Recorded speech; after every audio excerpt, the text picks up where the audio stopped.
everybody, and welcome to my sewing room. It is a cold January day and it is snowing outside. In Denver this year, throughout November and December, we had hardly any snow, but January is kind of making up for it, and we're getting quite a bit of snow, and it's cold, and I got my frumpy sweater on to keep myself warm, and I thought I would do a video. I know I promised that I would do a video on that big flower panel and showing you how to trace it and fill it with stitches, and I am going to do that. But today what I thought I would do is I'm working on this quilt right now. I'm going to do it for Sew Fun probably in May, and it has all this crazy fabric, if you can see that in it. It's kind of like a mixture of sugar skull fabric and this other fabric that's called Carnival, and I want to do a sugar skull quilt pattern in it, and I'm going to have to do that in my design center. And what I thought I would do is I would go and get some clip art and add it with some stippling and see what we can do. So with that said, let's go to the design center on the sewing machine and see what we can come up with. Okay, I'm going to try and do this with a mouse, because it's really hard when you start to see my fingers going around there. So when I go into my design center and you see this little arrow that's right here on the screen, that's my mouse. So it's not a fly on the screen, it's actually the mouse. And I have discovered that it is so much easier to edit with a mouse because you don't have to look beyond your own finger and see what you're doing. So we're going to try this and we're going to see what it looks like. So the first thing I want to do is I want to set the machine up for a 9.5 by 9.5 hoop. And if I go up to the top here and I choose 9.5 by 9.5, then it will put this square here, so I know I'm staying within that. That's the size hoop I want to use. Now I want to bring a picture in and make a quilting square with it. And I went onto the internet and I looked for clip art sugar skulls, because that's kind of what I'm looking for this quilt that I'm working on. So what I have to do, I'm going to use the mouse now, is I have to bring in a picture, and in order to do that I have to go under either line drawing or image. Now I tried this with an image and it did not work, so we're going to do a line drawing. And then I'm going to go into my mouse where I have a USB stick in here, so I'm going to click on this and go down here, and here's my sugar skull JPEG. And I actually, after I copied and pasted it to my computer, I put it in Paint and saved it as a JPEG. So I'm hoping that this is going to come out pretty good as a JPEG line drawing. So let's set this down, and this is what it looks like, and we're going to say okay, and then I'm going to set it down. And then what I want to do is I want to change the size of it. I want it to be a lot bigger. So I'm going to hit size, and then I'm going to hit this square here with the arrows going out, and we're going to make it bigger. Now you can see that I can see that other one behind it. That's just the original scan. So I can hit this button down here and make that go away. So I have this one here. And after I looked at this for a little while, I discovered that it's not as perfect as I would like it to be. There's some bad parts in it. So if I come up here and I hit the plus sign, I can zoom in pretty close. On the Stellaire, you can only go 800%. On the Luminaire, you can go, I think, 1600%. So you can get really, really close. And then I'm going to move this little red box over, and you can see that I've got some problems. Okay, let's start with this one right here. Let me see if I can, don't get dizzy. So I'm right here. This has got a line going on it. I want to simplify this as much as possible because it's going to be a quilt line, so I don't need it to be crazy. So I'm going to say, okay, hit my eraser and pick, let's start with a small eraser and see that's big enough. I don't want it to be very big. And I'm just going to go and erase this line. I got to go really slow because I don't want to erase anything. I want to stay there. We'll go down here and we'll erase this line.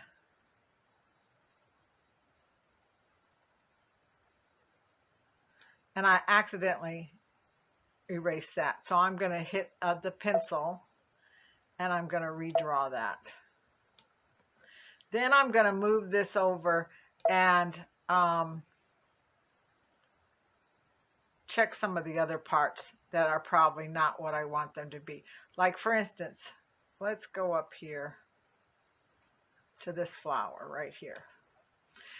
This has got way too many lines going on here. So if I've got my eraser, and I'm just going to clean up these and take some of these lines out.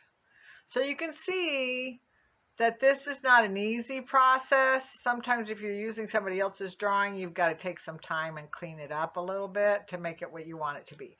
Another thing I did on this one, and I'm only going to do one so I can show you, is I don't like these circles. So what I did was I clicked on the eraser and I erased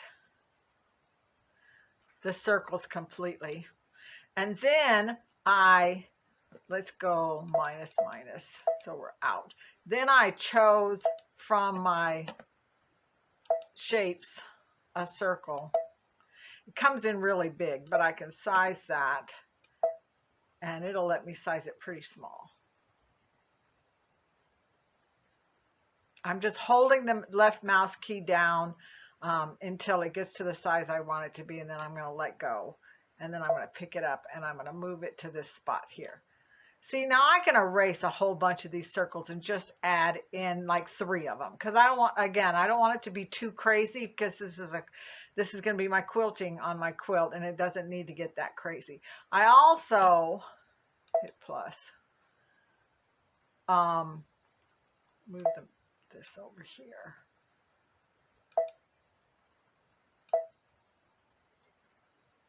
I also erased some of these flowers because I thought that was too many. So I just hit my eraser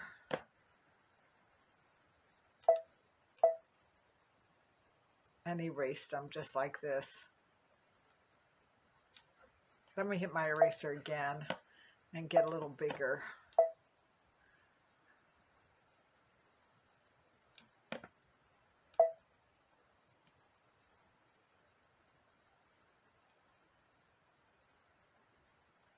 Go back out again. And then I'm going to hit my shapes, and I think I'm going to try this flower. It's not quite as complicated. I'm going to size that down till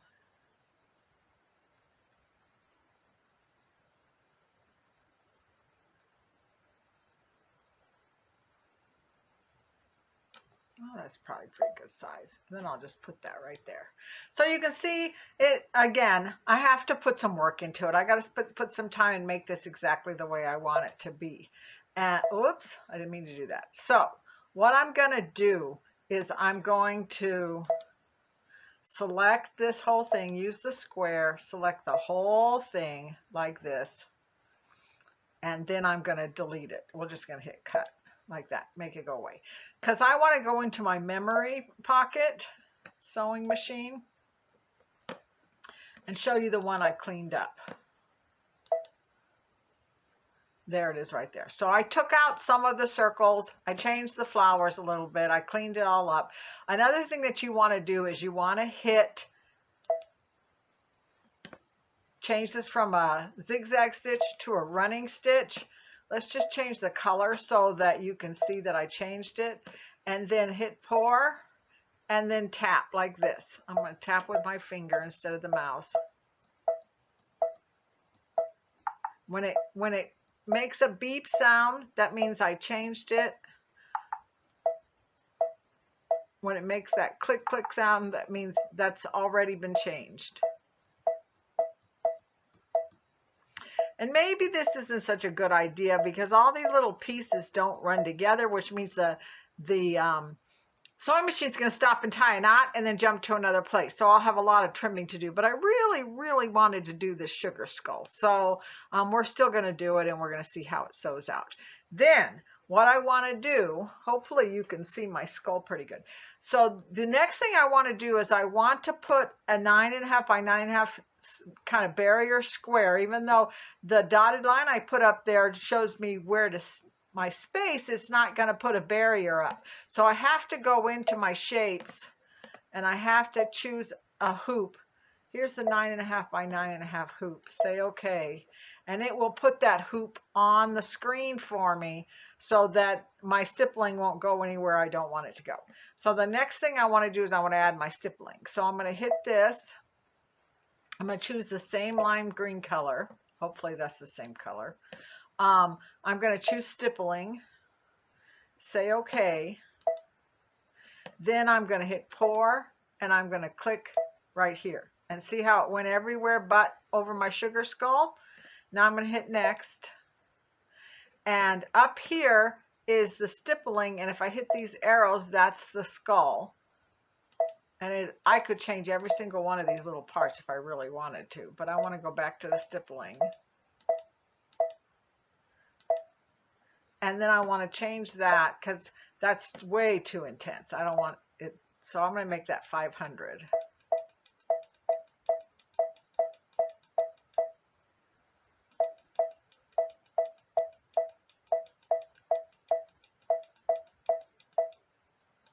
There, 500. Set that down. And then I got to hit preview. If you have the Luminaire, it's going to show you right away what your stippling is. But in this one, I do have to go to the next step and see. And that's what I want. I want it to be kind of loose. And then have my sugar skull in the middle. And I just noticed this is leaf green and that's mint green. But that's okay. It's all right with me if it stops. And I have to just start it back up again. So that looks pretty darn good. I think that came out pretty good. So now what I'm going to do is, another thing I want to mention to you is, if you didn't notice, I have not as many circles here. I should have 6. I may have to go back and change that. So I've got 3 here and 3 here. I have 2 circles here and I took some of the teeth out. So the teeth weren't so intense. So just kind of play around with it, get it the way you want it to look. And then we're going to hit set. Okay, and there it is, and that's the way it's going to embroider. Okay, I'm back. So the design is on my sewing machine. I've actually hit embroider, and you can see that I have 2 colors here like I mentioned before, so that's okay. We can go ahead and do that. And then I went ahead and I put my quilt on my machine. So I'm going to turn this a little bit so you can see, and I'm going to turn on some light. If I turn on this light when I'm trying to do it when I'm recording, it competes with the screen. So I can turn it on now so you can see, I can see a little bit better what I'm doing.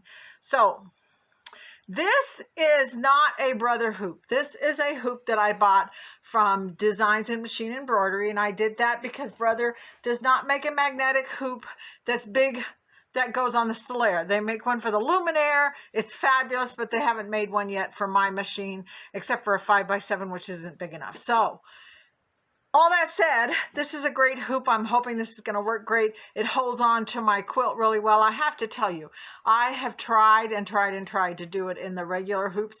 And every once in a while, just for no particular reason, when I'm doing a really big quilt, it pops open, starts sewing in the same spot and makes a mess. And then I have to try and rip that out. So I put the money into this. I'm hoping this will work good.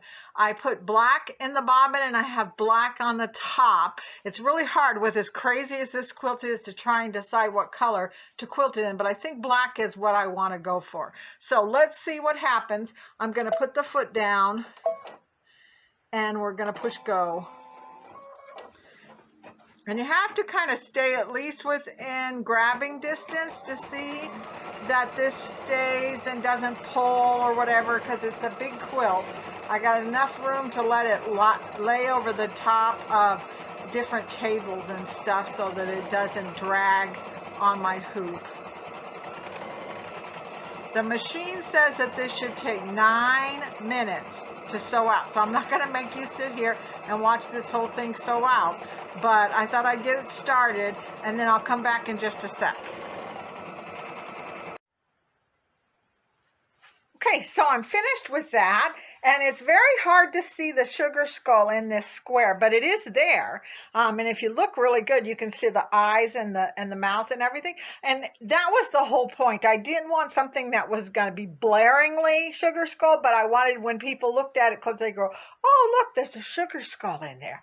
That's the point of the quilting. So I'm going to go ahead and I'm going to finish this entire quilt in this pattern, and we're not going to get that on this video because it's going to take me a while while to get this finished. But as you know, I have another quilt that I have a couple of videos back that have books in it that my friend Gail is making. I want to show you that one finished, and I want to show you a few of my other ones finished up. So I'll see what I can do about getting those at a future video. But for now, I hope you enjoyed watching this video, learning a little bit about what you can do in your design center, and we'll see you next time. Bye-bye.